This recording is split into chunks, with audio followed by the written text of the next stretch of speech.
And here we come to the transporter room. This is a really neat room. So over here, see if I step back this way, you're going to be able to see where the kind of iconic shot would be back here. And then we've got, here, let me get back here so you can actually see also the control panel. Oh, we got the sliders too. I didn't get to see this when I was on tour. We have the operational sliders, the 3 sliders that Scotty always used to transport them. Oh, that is so cool. Oh yeah, that'd be great. Now, and there's actually action lights to do the transporter effect here, so they can make these things flash so that you can get the authentic transporter effect. Oh, there we go. So that is what would happen when people are beaming in and out. And of course you have the actor up there and then you start the lights and the actor then moves away and the lights go again and then you put in the sparkling effect. So this is so neat. I noticed also there is some other type of workstation here in the corner. I guess that could be a different work location, or maybe there was something back here for the transporter room. I don't remember. But this is really cool. And the transporter pads are authentic as well, because Vic was saying that this light down here, oh, I don't know how well it comes up on camera. I always thought it was something metallic, but it's not. It's actually something that lights up here. And Vic was saying that this is a specific type of lens that was probably pretty common when they were actually shooting Star Trek in the 60s. And they were able to get some of these lenses from a major light and put it under here to be the transporter pad bottom. But these are not really commonly available anymore, like the rocker switches. But they were able to find one. They were able to find one that was the authentic light that was used right here. And so, of course, what happened? Well, this is the mold of that particular light panel, right? Or that, that light lens. And so they took one mold of it and then they cast it in resin. So even though these aren't over here, the actual authentic lenses, they are all resin casts of exactly the right lens. So you have exactly what you're supposed to have for the transporter chamber. Authentic background, something, he says like a drum skin or something back here. And then the lights up in the transporter room. So actually, here's a shot you don't get very often. This is what it would look like. I'm standing on one of the transporter pads right now. So this is what Captain Kirk would see when he beams in and beams out. And here I am in the transporter chamber. This is so cool. They put so much attention to detail. I mean, this whole thing was just done with so much love. So this is auxiliary control. So there's a lot in here, and this space is also used as a lot of swing space to create other offices, or we were just talking about creating Klingon or Romulan vessels in here, but it was originally designed as auxiliary control, but there is a lot more that you can do with it. We've got other workstations set up over here, and then also this area right here has even become a cargo bay, Vic was saying, and then those tables right there, when you need to redress the conference room into the recreation room, those are the tables that you use right here. But I think this is pretty cool. It's become different offices for different starbase admirals or commodores or things like this. So this is a real flexible area of the set, but it could probably be a lot of different parts of, well, anything that you need it to be. I think this area back here is pretty cool. So who knows what part of the starship this is. Could be anything you need it to. It's kind of a neat little hideaway back here. I really like it. Let's go down to the briefing room. Here we go. So here we are set up as the briefing room right now. Now, one of the things you're going to notice is there aren't any chairs here in the briefing room, but he was saying that's because the chairs right now are on the bridge. So he says even like on the original production set, well, you just move around the chairs where you need them. So the chairs, they found like the original chairs that they had and then modified in order to be the Starship Enterprise chairs.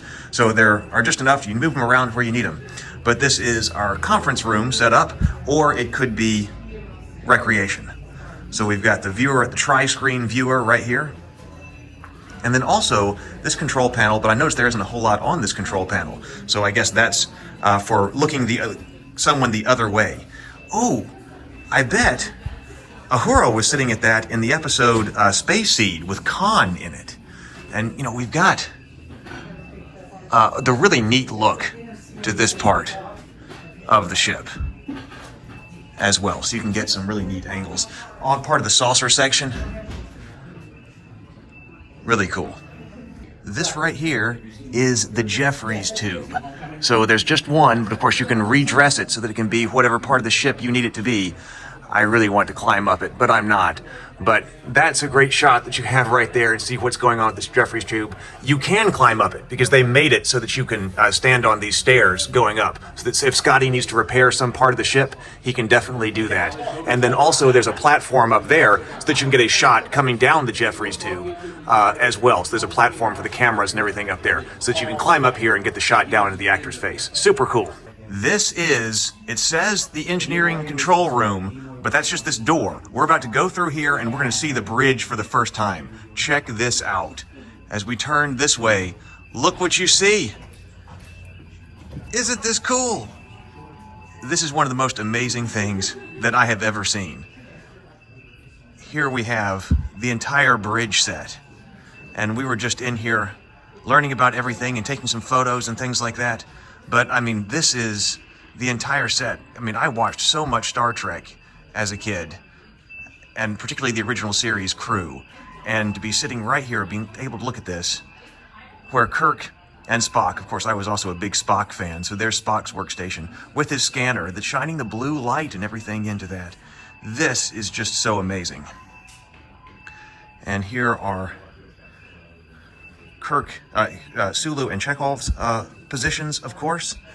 And then you're hearing audio that's like the starship, but it's obviously that's just for us because the sound of the ship is so important. But when you're shooting, you don't have the sound going because you don't want that audio on people's microphones. You put that in later. But Vic was saying that all of these switches right here, they are very common switches in 1966 when they were actually constructing the original set, but they're not so common anymore. But they found the exact switches that were used all over the ship. These switches, you can see them down here as well. There are a bunch of them. I believe there's some over here on the captain's chair as well. So they found the original switch that they used and then made a mold of them and then cast a whole bunch of them so they could have them all over the set. So those are the authentic looking switches. Let's go over here. This is Uhura's workstation. And of course, I like that they even have the futuristic zip disks, right? I think that's just a great part of Star Trek because, of course, they envisioned so much about the future, but they didn't get like wireless networking between computers down. They still have to. I remember in some episodes, like Spock will come over from his workstation to deliver Uhura some type of information on a disk that she needs to access. So they didn't have like the idea that all of the Enterprise command stations or workstations on the bridge would even be interconnected, and networked together. These two stations, of course, you don't really see that often in the show because this shot back here was the main shot. You see a lot of people like this way because you've got Spock over here. There is another workstation over here as well, but then over here, that's supposed to be engineering, I believe, back there, and then two other workstations. Well, of course, you would need it to be able to control a Constitution-class starship. So here I am in the captain's chair, right? I mean, when you're on the bridge of the Enterprise, you've got to be in the captain's chair. I mean, this is an absolute dream come true. This is amazing.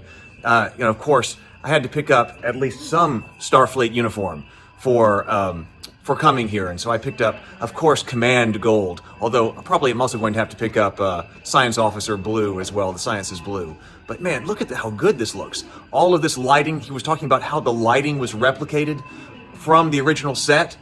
For right here, he was saying that it's actually lit very theatrically, like a theatrical production, because a lot of TV shows were lit like that at the era. And so in order to get the right lighting to make Star Trek look like it's supposed to look like, you've got to have the theatrical hard lighting. So if we look up here, you can see the lights that are up above us. This is so cool. I played Mr. Spock as a kid all the time. And so now I'm actually here at his workstation we've got switches. These switches actually work. That way you can actually control something right here. A lot of these are just light up acrylic or glass, whatever they were at the time, probably acrylic right now, that aren't functional. But the switches are functional. Here we've got Mr. Spock's zip discs right here. The fabric, the authentic fabric for whatever this is supposed to be that he's working on, and also this over here. And oh, looks like this was turned off. But I got a shot over here because there was actually the blue light coming out of this. And of course, scanning, Captain. You can go over here and scan something over here. This was a great shot. But wow. I can think of so many things to do with this.